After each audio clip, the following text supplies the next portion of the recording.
first, you are my last, you are my future and my past.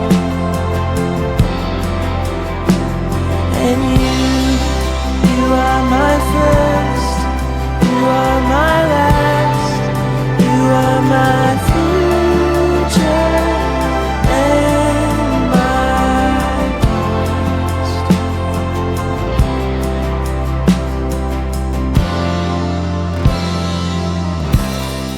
Everybody, it's Roxy and Eli, and we are so excited to bring you the story today. It is one of Eli's favorite stories from the Bible.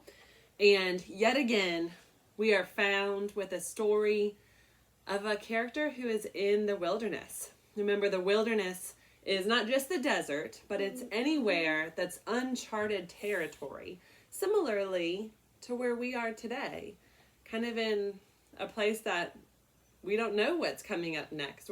We don't know what is around the corner. We don't know what God's plan is. We don't know really how to do this right now.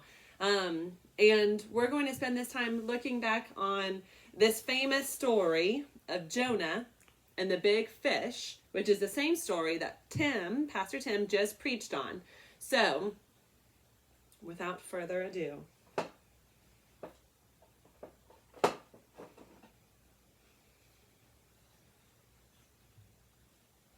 our story takes place on dry land and on the water.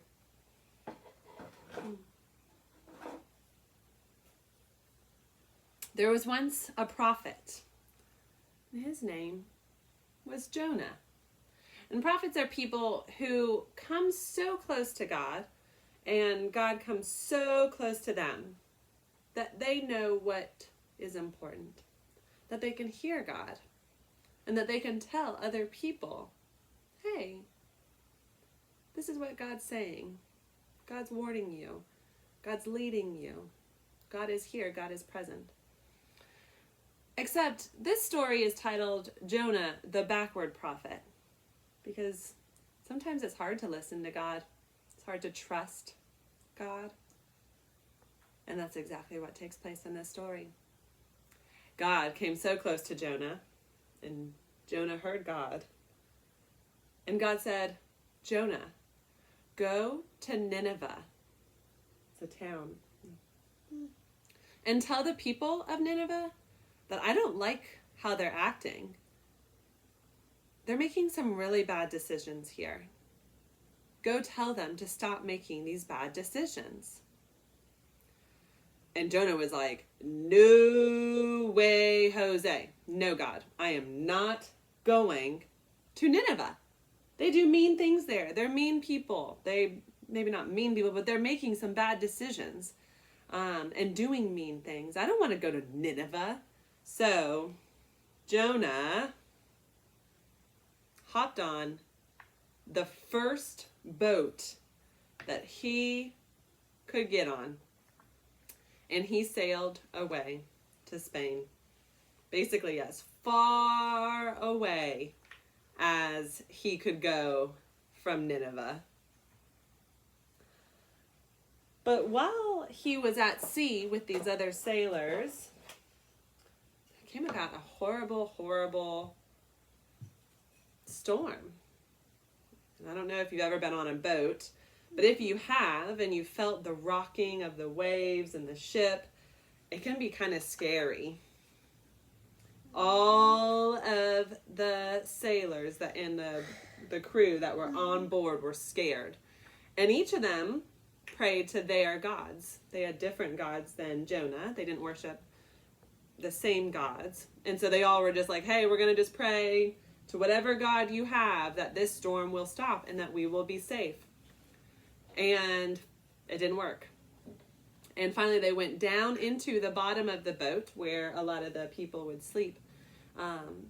And they looked for Jonah, and there he was. In the middle of this storm, he was sleeping. And they said, Jonah, wake up. Come pray to your God. Tell your God to stop this storm. And Jonah knew. My God is angry with me. I didn't listen to God. I didn't do what God wanted. And I tried to run away from God. So then he prayed. Then the people said, you were running away from your God? We don't want you on this boat. If you're going to cause these storms to come, this is not safe for everyone. And so they threw Jonah overboard into the ocean and sailed away. Jonah knew that if he wasn't on that boat, that they would be safe. So they made the decision to throw him overboard. Now, Jonah's in a little bit of a predicament. He could drown in the ocean. Well, along came a whale or a big fish. And this big fish swallowed Jonah up. And for 3 days, Jonah sat in the belly of a very big fish, thinking, praying, talking to God. It's almost as if Jonah was in the wilderness when he was in the ocean and was scared.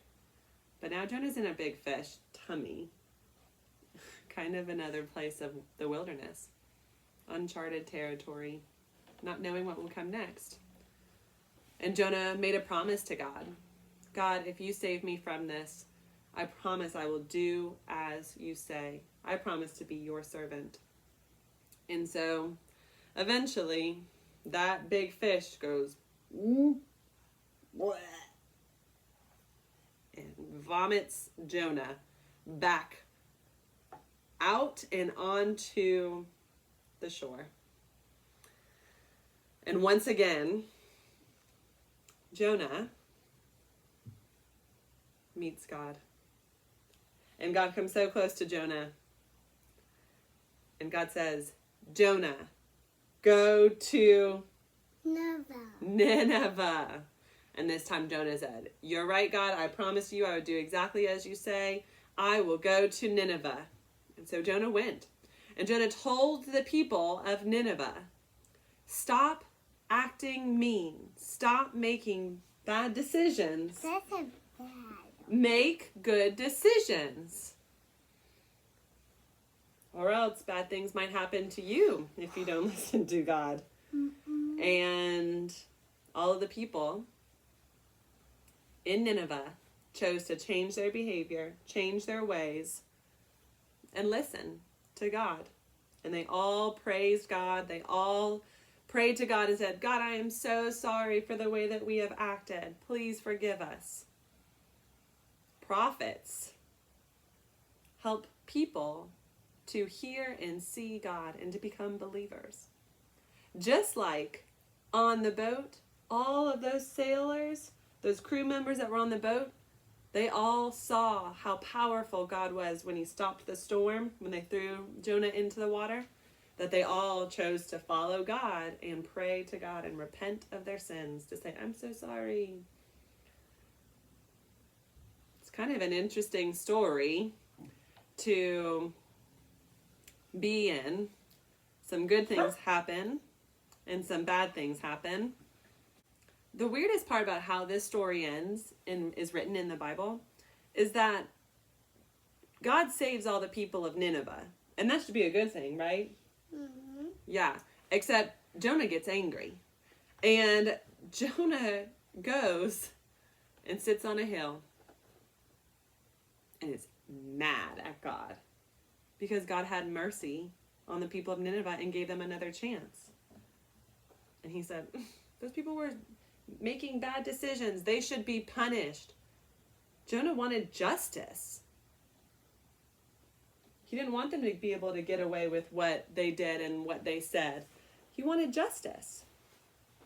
And God understood. And God wanted to care for Jonah. And so God planted a tree that grew and covered Jonah with some shade to protect him from the sun.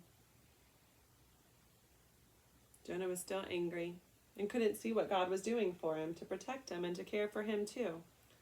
So God sent a worm that came and ate the tree or the shrub. And then it was just Jonah sitting on a mountain with no shade to cover him and to protect him from the sun and the heat. And Jonah started to feel a little faint. And then he got angry at God again and more and said, God, why did you not keep that plant to keep me cool? He was angry. And God said, Jonah, you didn't even care for that plant. You didn't do anything to protect that plant, to care for it, to tend to it, to make sure that the worm didn't eat the plant. I don't even know if Jonah said thank you to God for planting that plant. He was not grateful. And that's how the story ends. That's it. That's it. What do we do with this story? Maybe turn off. What do we learn? I learned why the people for Jonah and the one in the well him. Yeah, it's kind of like God was protecting and helping Jonah, but in kind of some weird ways. Like with a giant big fish and with a tree that then got eaten by the worm. It's interesting. I wonder if Jonah felt like God was with him and protecting him, or if he just got more frustrated and angry with God. Didn't realize what God was trying to do. I wonder what God is trying to tell us right now. I wonder what things is God sending us now and today that are trying to help us, even if we don't really understand it. I wonder what good things might be coming out of the pandemic, or out of virtual school, or with the vaccine and technology. And then algae and parasites. And I wonder where you are in this story. I wonder if maybe you feel like Jonah. Maybe you're angry. I want to be Jonah. I wonder if you might be someone from Nineveh making some bad decisions right now. Or maybe you're on the boat. Maybe you're feeling rocky right now. Maybe you're feeling a little scared. Maybe you're praying to God for this whole thing to just be over with. I wonder where you are and what your favorite part of this story is. Stay tuned, because we are going to take all of these broken pieces and we are going to make a paper mosaic. So anyone of any age can participate in this, and all you'll need is some construction paper and glue, or even just crayons and white paper and glue. And we're going to make a beautiful mosaic. Stay tuned. Hey everybody, it's time for our creative response today, and it's pretty easy. We're going to be doing mosaic artwork, but with paper. So we have two kind of thicker pieces of paper that we've just cut into a smaller size. You can use white paper, cardstock paper. You can even just use white printer paper. You could even use like the cover of a magazine, since it's a little bit thicker. You will be gluing on it, so it needs to be a little bit sturdier. I thought that black, first off, it's just kind of what we had, but I thought that black would be cool because you'll leave spaces in between. So the contrast of the colorful paper on the black might be a really cool look. So 2 pieces of paper, 1 for each boy. Here you go. A glue stick. I just have 1 scissors, but scissors. And then whatever kind of paper you want. So we have some magazines that are like National Geographic magazines. So maybe there's some cool colors that we want to use from in this magazine. We'll see. So we're just going to kind of take a look. You can either cut the paper into smaller pieces, or you can tear the paper. People do it in both ways.